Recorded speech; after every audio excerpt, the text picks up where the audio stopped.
sommes le vendredi 18 février 2022, il est 9h20 et le live de TV Finance se poursuit. Alors que le CAC 40 est dans le vert actuellement puisqu'il prend plus 0,06% à 6969 points. Le Bitcoin quant à lui est également dans le vert, il prend 0,2% à 40 771 dollars. Pour continuer à vous éclairer sur l'actualité des marchés financiers, nous sommes en duplex et en direct avec Eric Galliègue. Eric, qui je vous le rappelle est président de Valcan Expertise. Bonjour Eric. Bonjour Louis-Antoine. Bonjour, je vous remercie d'être avec nous ce matin.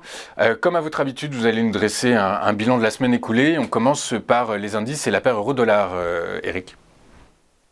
Oui, c'est une semaine qui a été plutôt baissière sur les indices actions, puisqu'on a perdu environ 2%, ce qui n'est pas dramatique, c'est néanmoins une baisse significative en termes hebdomadaires. On a aussi assisté à une baisse de l'euro contre le dollar, donc du taux de change de notre monnaie, qui a perdu donc 0,6% cette semaine. Ok, on décrypte avec vous l'actualité. On commence par l'actualité géopolitique. Ça n'échappe à personne que le conflit en Ukraine est loin d'être résolu. On pense à une détente en début de semaine finalement. On se rend compte qu'on rentre dans une guerre des communiqués. La Russie accusant, chaque camp accusant l'autre d'utiliser les armes. Qu'est-ce que vous en pensez, Eric ? Alors c'est effectivement le premier point de l'actualité qui évidemment est important. Dans ce type de situation, il y a effectivement toujours une sorte de guerre des communiqués. On préfère la guerre des communiqués et des images qu'à la guerre tout court, bien sûr. Donc il n'y a pas eu de dérapage majeur sur le terrain.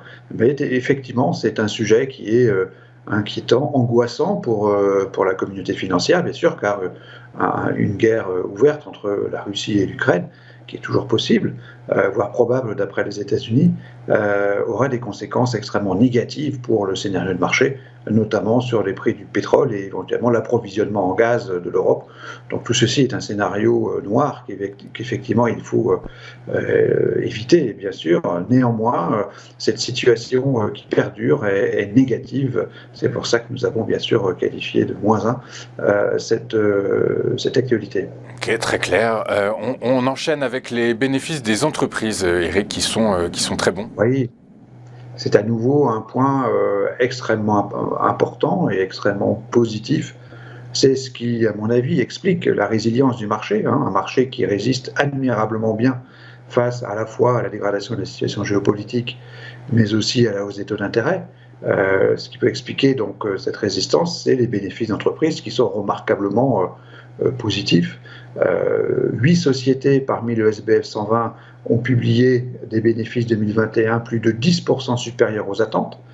Ça, je pense que ça exprime très clairement cette tendance toujours à la révision en hausse des bénéfices, car les analystes, une fois connus les chiffres 2021, projettent sur 2022 et 2023 les nouvelles tendances, et donc nous voyons, comme nous le voyons apparaître sur le graphique, donc des révisions en hausse qui sont réellement importantes et qui effectivement constituent une bonne nouvelle, une actualité que nous notons +1 pour le scénario de marché. Alors, le lien est parfait avec l'actualité suivante. Les bénéfices sont estimés à la hausse parce que les ménages consomment. Et notamment aux États-Unis où on a remarqué la hausse, on analyse la hausse des ventes au détail, Eric. Oui, les ventes au détail aux États-Unis ont été publiées en hausse de 3,8%, alors que le consensus attendait moins de 2%. Ça signifie que ces ventes étant calculées en volume, les ménages américains donc, ne limiteraient pas leur consommation en raison de la hausse des prix et en raison de l'inflation. Donc pour l'instant, l'économie américaine passe sans problème l'épreuve de cette inflation à 7%, il faut le rappeler, puisque les volumes de vente ont augmenté de 3,8% au mois de janvier, donc tant mieux, c'est une bonne nouvelle bien sûr, et c'est +1 pour la notation de l'actualité. Eric, dans ce contexte, on a le droit de se poser une question. Finalement, malgré une inflation à 7%, les ménages consomment, américains consomment. Est-ce que la Fed, en relevant ses taux, risque pas de freiner cette croissance ? Alors oui, bien sûr, la croissance pourrait être affectée par la hausse des taux. C'est d'ailleurs l'objectif, finalement, d'une certaine manière, de cette hausse des taux. C'est pour normaliser la politique monétaire et pour faire que les taux soient plus en ligne tout simplement avec les chiffres et d'inflation et d'activité. Donc on le voit sur ce graphique, ce qui nous inquiète par rapport à cette hausse de taux, c'est l'impact que cela pourrait avoir sur les bénéfices des entreprises aussi. Ça a un impact bien sûr sur les bourses, par des effets d'actualisation, mais aussi sur les bénéfices. Donc c'est un travail que nous sommes en train de réaliser d'ailleurs.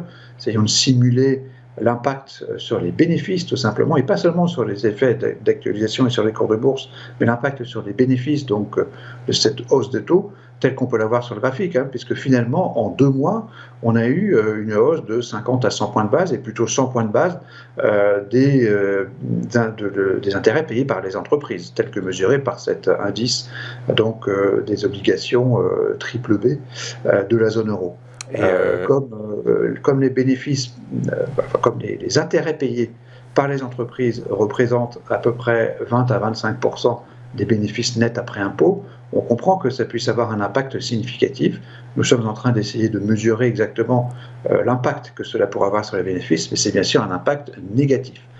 Au-delà même de l'impact sur les cours directs, on a un impact négatif sur les bénéfices. Et est-ce que dans ces cas-là, il faut craindre, les entreprises vont devoir investir pour répondre à la forte demande impulsée par la demande des ménages. Est-ce qu'on peut craindre que les entreprises n'investissent pas parce que le coût de l'argent est plus cher, le coût du crédit se renchérit?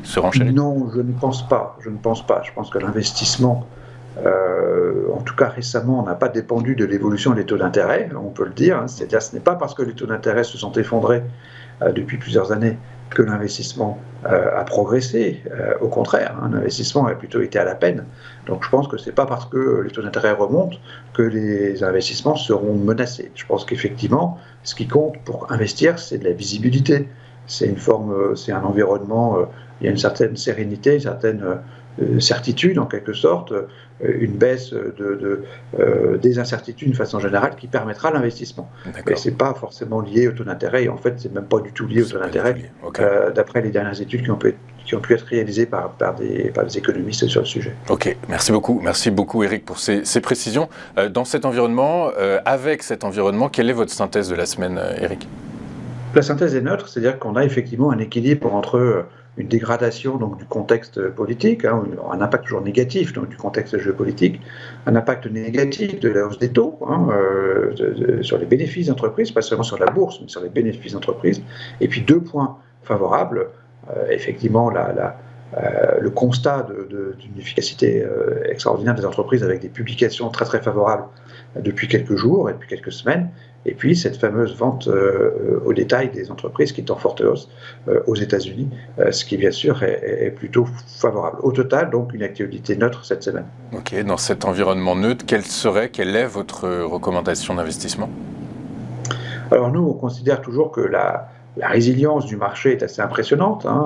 Le marché, on le voit sur le graphique, ne fait pas grand-chose depuis le mois de novembre. Il tourne autour de 7000 points, mais il résiste admirablement et à la hausse des taux d'intérêt et à la hausse des prix du pétrole, il ne faut pas oublier, mais bon, c'est un autre sujet.